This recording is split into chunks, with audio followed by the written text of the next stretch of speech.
यह जो कालादि है यह सब अनंत नाम से प्रसिद्ध है। वही मैं भूमि पर भार अल्प करने के लिए कृष्ण नाम से अवतरित हुआ हूँ। दानवों का नाश तथा साधु पुरुषों को रक्षा निमित्त मुझे वासुदेव के कुल में उत्पन्न जानो। यादि अंत मध्य जिसका नहीं है, ऐसे कृष्ण विष्णु शिव वैकुंठ सूर्य चंद्र सर्वत्र व्यापक मुझको जानो। हे युधिष्ठिर, नहीं है उत्तम जिसमें कोई विश्वरूप। जो जोगी लोगों को ध्यान किया करते हैं वह संपूर्ण रूप वाले अनंत हम हैं, जिसमें 14 इंद्र, 8 वसु, 12 सूर्य, 11 रुद्र, 7 ऋषि, 7 समुद्र और तथा वृक्षादि संपूर्ण पर्वत हम ही को जानो। 27 नक्षत्र, 10 दिशा, पृथ्वी, 7 पताल तथा भूवर्ग, 7 स्वर्ग, यह सब हम ही हैं। इस विषय में कुछ भी संदेह न करो। ऐसा वचन को सुनकर युधिष्ठिर बोले, हे सर्वव्यापी भगवान, अनंत व्रत का महत्तम तथा विधि कहिए। अनंत व्रत का अनुष्ठान करने वाले प्राणी को क्या पुण्य मिलता है, क्या फल मिलता है, वह भी कहिए। पूर्व काल में यह अनंत व्रत किसने किया था और मृत्यु लोक में इसको किसने प्रकाशित किया, यह सब विस्तार पूर्वक कहिए। युधिष्ठिर का ऐसा वचन को सुनकर भगवान श्री कृष्ण बोले, सतयुग में सुमंत नाम का एक ब्राह्मण था। उसने वशिष्ठ गोत्र में उत्पन्न होकर दीक्षा नाम की भृगु कन्या के साथ विधोदित विवाह से विवाह किया था। हे राजन, दीक्षा नाम की स्त्री से समय पाकर सुंदर लक्षण युक्त एक कन्या उत्पन्न हुई। वह शीला नाम अत्यंत सुशीला कन्या पिता के घर बढ़ने लगी। उसकी पतिव्रता माता कल ज्वार से दाह से दुखी हो नदी के जल में प्राण त्याग कर स्वर्ग में चली गई। तदंतर उस सुमंतु ब्राह्मण ने धर्म की एक दुशीला नाम की कन्या से विधि विधान विवाह कर लिया। वह स्त्री नाम से सदृश दुष्ट स्वभाव, कर्कश वचन बोलने वाली, बड़ी प्रचंड थी। वह शीला नाम की कन्या के पिता के घर गृह कार्य करने में बड़ी चतुर थी। वह आंगन के बाहर दरवाजे देहली पर स्वास्तिक, शंख, कमल इत्यादि के सफेद, नीले, काले चित्र बनाया करती थी। उन चित्रों को देखा करती थी। उसके अनंतर बहुत ही दिन बीत जाने पर, कौमारा अवस्था में प्राप्त होने पर शीला के पिता के घर बड़ी मंगल देने वाली हुई। उसको देखकर पिता सोचने लगी कि हम कन्या पृथ्वी में किस गुणवान वर को दें। ऐसा विचार कर वे दुखी हुए। उसी समय उत्तम वेद वेदांग जानने वाले कौंडिन मुनि कन्या को लेने आए। वे मुनि बोले कि तुम्हारी कन्या गुण्यात्मा कन्या से विवाह करना चाहता हूँ। ऐसा सुनकर पिता ने शुभ दिन में ब्राह्मणों से इंद्रतुल कौंडिन मुनि को अपना कन्या दे दी। श्री कृष्ण जी ने कहा, हे धर्मराज, सुमंतु ने वेद विधि से उसका विवाह कर दिया। और उस समय सारी स्त्रियां गीत गाने लगी, ब्राह्मण लोग स्वस्ति वाचन करने लगे, बंदी जय घोष करने लगे। इस प्रकार विवाह कर सुमंतु ब्राह्मण अपनी कन्या स्त्री से बोला, दामाद के संतोष के लिए कुछ द्रव्य दक्षिणा देना चाहिए। संपूर्ण ऐसा सुनकर कर्कश क्रोध से घर की शोभा बिगाड़कर संपूर्ण दरबार आदि की पेटी को अच्छी तरह से बंद कर दामाद से बोली कि आप अपने घर जाइए, हमारे घर में कुछ द्रव्य नहीं है। वह कन्या भोजन से बचे हुए अन्नादि को मार्ग में खर्च करती गई। कौंडिन मुनि भी उसी सुमंतु कन्या को शीला को बैलगाड़ी में बिठाकर स्नेह स्नेह चलने लगे। जाते जाते पुण्यदायक जमुना नदी को देखकर उसके किनारे रथ को खड़ा कर शिष्यों को नियुक्त वे स्नान इत्यादि करने लगे। मध्याह्न के समय भोजन का समय जानकर रथ में उतरकर नदी के किनारे उस शीला ने लाल वस्त्र पहने हुए कुछ स्त्रियों के झुंड को देखा। उन स्त्रियों के समूह को चतुर्दशी के दिन श्री जनार्दन भगवान का पूजन करते हुए देखकर उसके पास जाकर उन स्त्रियों ने शीला को धीरे से पूछा, तुम लोग यह क्या कर रही हो? इस व्रत का नाम क्या है? ऐसा सुनकर हे शील है सिंगार जिसका, ऐसी शीला वे स्त्रियां से बोली, यह अनंत का व्रत है, हम अनंत भगवान को पूजते हैं। ऐसा सुनकर शीला बोली, मैं भी इस उत्तम व्रत को करूंगी।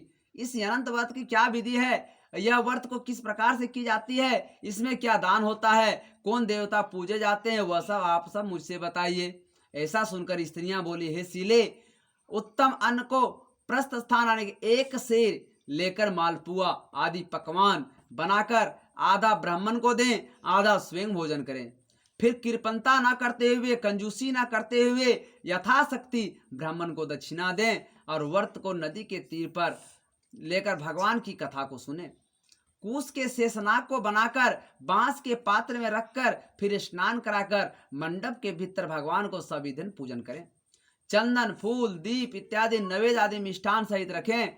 आगे मजबूत सूत का डोरा केसर रंग के 14 गांठ को बाएं हाथ में बांधकर प्रथम यह स्मरण करें कि हे वासुदेव, हे भगवान, जिसका यंत नहीं है, ऐसे संसार रूपी महासागर में डूबे हुए मेरी सारी इच्छाएं को उद्धार करो, मैं अपने अनंत के रूप में लीन करो। हे सूत्री रूपी अनंत भगवान, आपको बारंबार नमस्कार है। ऐसा स्मरण करके सूत्री रूपी अनंत भगवान को बाएं हाथ में बांधकर स्वस्थ चित्त होकर भोजन करें। संसार रूपी अनंत नारायण भगवान का ध्यान करते हुए भोजन करते हुए घर जाना चाहिए। हे भद्रे, यह वर्त में तुमसे कहा है। भगवान श्री कृष्ण जी युधिष्ठिर से बोले, हे राजेंद्र, प्रसन्न चित्र होकर ऐसा व्रत का विधान सुनकर वह शिला भी सुंदर डोरे को हाथ में बांधकर व्रत करने लगी। ऐसा 14 गांठ देकर बाएं हाथ में बांधना कहा, वैसा ही बांधकर अपने भोजन का आधा ब्राह्मण को दे देकर अवशिष्ट भोजन खाकर प्रसन्न होकर पति के साथ चल दी। पति के साथ बैलगाड़ी द्वारा अपने घर को गई। तब से शुभ शकुनों से विश्वास हो गया। वह अनंत व्रत के कारण गौधन, धन इत्यादि भरपूर हो गया। वह सोने की ग्रंथियां, मानिक की मोतियां, हीरो के सुशोभित अतिथि पूजन में सर्वदा व्याकुल रहती थी। सुख से रहकर मनयुक्त करधनी था, मोतियों से मालाओं से अलंकृत घर में पति के साथ वस्त्र पहन सावित्री के समान सुशोभित होने लगी। किसी समय पति ने बैठी हुई शीला के हाथ में बंधा हुआ सुंदर डोरा देखा और शीला से बोला, हे शीला, डोरा क्या तूने मुझे वश में करने के लिए बांधा है? इसका कारण कहो। ऐसा सुनकर वह शीला बोली कि जिसके प्रसाद से संपूर्ण धन धान संपदा मनुष्य को मिलती है, वही अनंत हमने धारण किया है। भगवान श्री कृष्ण ने कहा, है लक्ष्मी के मद में अंधा होकर शीला के ब्राह्मण पति ने वचन को सुनकर बांह के डोरे को जल्दी से तोड़ दिया और अनंत कौन है ऐसा कहते हुए पाप कर्म करते हुए उस मूर्ख ने डोरा को अग्नि में डालकर ज्वाला में डाल दिया। उधर शीला व्याकुल होकर हाहाकार करती हुई उसने डोरा को लेकर दूध में डाल दिया। इस पाप कर्म से उसका सारा लक्ष्मी नष्ट हो गया। गौ इत्यादि चोर चोरी करके ले गए, घर में आग लग गया, सभी प्रकार का धन नष्ट हो गया। जो इस तरह से धन, जिस प्रकार से धन आया था उसी तरह से धन को चला गया। दरिद्रता घर में घुस गई। भगवान श्री कृष्ण ने कहा, है युधिष्ठिर, उसके साथ संसार में कोई बातचीत नहीं करता था, हर कोई उससे चिढ़ता था, कोई उससे बढ़िया से बातचीत भी नहीं करता था। वह शरीर में अत्यंत संतप्त रहने लगा। बड़े दुखों के कारण पत्नी शीला ने कहा, हे शीला, एकाएक उत्पन्न उस शोक के कारण दुखी हो गया हूँ। मेरा धन नष्ट हो गया है, इसका कारण बताओ। सब जनों से कलह होती है, मुझसे कोई बात भी नहीं करता है। शरीर में नित्य ज्वर रहती है, ताप रहती है, चित्त में बड़ा खेद होता है, इसका क्या कारण है? तुम जानती हो तो कहो, क्या उपाय है, मेरा भाग्य अच्छा हो जाए। ऐसा सुनकर शील है आभूषण जिसका, ऐसे सुंदर स्वभाव वाली शीला के पति से बोली, अत्य आनंद फेंकने का पाप कर्म से यह सब कुछ हुआ है महाभाव, उसके उपाय कीजिए, तब सब ठीक हो जाएगा। ऐसा कहकर ब्राह्मण मन ही मन हरि भगवान का स्मरण करते हुए शरण में चला गया। उसके अनंतर वह कौंडिन्य मुनि खेद करते हुए प्राप्त हुआ और उत्तम ब्राह्मण वायु का भक्षण करते हुए तप करने की इच्छा से परमेश्वर का ध्यान करते हुए सोचने लगा कि जिसके प्रसाद से मुझे धन्य अधिक मिला था, उसके अपमान करने से मैं निर्धन हो गया, कष्ट को प्राप्त हो गया। वहीं पर फला फूला आम का वृक्ष देखकर और चिंतन करते हुए जाने लगा। एक आम का फला फूला वृक्ष देखा और उस वृक्ष को जिसमें कोई कौवे पंछी नहीं रहते थे, करोड़ों कीड़े लगे हुए थे। उसने आम वृक्ष से पूछा, कहीं अनंत भगवान को देखा है? तो सौम्य ने कहा कि नहीं, मैंने नहीं देखा है। आगे जाकर मन में विचार करते हुए घूमने लगा। इतने में बछड़े सहित गौ को देखा जो मध्य के इधर उधर जंगल के इधर उधर भटक रहा था। उसने उससे पूछा कि अनंत भगवान को देखा है? उसने कहा कि मैंने भी अनंत भगवान को नहीं देखा है। इसके बाद घर घास पर बैठे हुए वृषभ को देखकर उसने पूछा, हे गोपति, तुमने अनंत भगवान को देखा है? बैल बोला, मैंने भी अनंत भगवान को नहीं देखा है। इसके बाद आगे जाकर दो सुंदर पुष्करणी को देखा। उन बावलियों का जल, एक जल इसमें एक जल उसमें आता जाता था। अनेक प्रकार का कलोल करता हुआ कलहल, कुमुदनी इत्यादि पत्तों से युक्त होकर शोभायन हो रहा था। ब्रह्मा, हंस, चकोर, बगदोर इत्यादि थे। यह सब सुनकर उसने पुष्करणी से पूछा कि तुमने अनंत भगवान को देखा है? उसने कहा, नहीं, मैंने भी अनंत भगवान को नहीं देखा है। यह सुनकर इन दोनों ने भी ब्राह्मण ने पूछा, आप लोगों ने अनंत भगवान ने देखा है? उसने कहा, नहीं देखा है। फिर एक हाथी मिला, हाथी से पूछा, अनंत भगवान को देखा है? उसने कहा, मैंने भी नहीं देखा है। फिर वह ब्राह्मण होश में पूरा विकल हो गया। विकल होकर उसी समय जमीन पर गिर गया। और जब ब्राह्मण को होश आकर अंत में अंत कहते हुए चित कर उठकर अब मैं जरूर प्राण त्याग कर दूंगा, भगवान श्री कृष्ण कहते हैं ने कहा है धर्मराज, उस ब्राह्मण ने प्राण देने के लिए वृक्ष में फांसी लगा ली। उसी समय दद्यार युक्त और दारुण हृदय वाले भगवान श्री कृष्ण अनंत भगवान एक वृद्ध ब्राह्मण का रूप धारण करके बोले, यहाँ आओ। यह कहकर वह कौंडिन्य मुनि का हाथ पकड़कर एक गुफा में ले गए। उस गुफा में कौंडिन्य मुनि एक नगर देखा। उसमें बड़ी स्वरूप स्त्री पुरुष विद्यमान थे।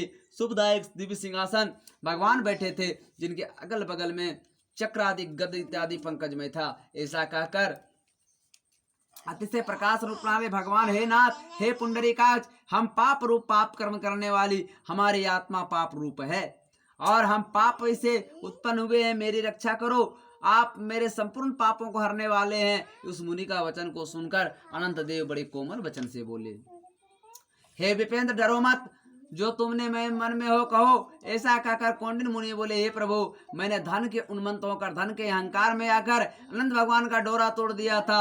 इस पाप कर्म से मेरा धन नष्ट हो गया। घर में अपने कुटुंबियों से कलह होती है, जिस कारण मुझे कोई बात भी नहीं करता है। इस तरह से दुखी होकर आपके दर्शन की इच्छा हुई।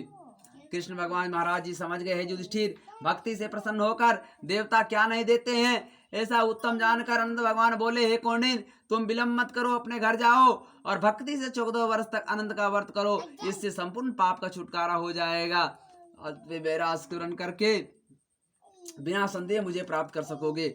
हम संपूर्ण लोगों के कल्याण के लिए तुमको वरदान देते हैं कि यह शीला का अत्यंत व्रताधिक श्रेष्ठ आख्यान और कल्याण करने वाले हैं। अनंत व्रत जो प्राणी सुनकर किया करेंगे वे शीघ्र ही पापों से छूटकर परम गति को प्राप्त करेंगे। अनंत देव ने कहा, हे ब्राह्मण, मेरे पास जिस मार्ग में तुम यहाँ आए हो उसी मार्ग में तुम जल्दी चले जाओ। ऐसा कहकर कौंडिन्य मुनि बोले, हे स्वामी, मैं जो पूछता हूँ उसे बताइए।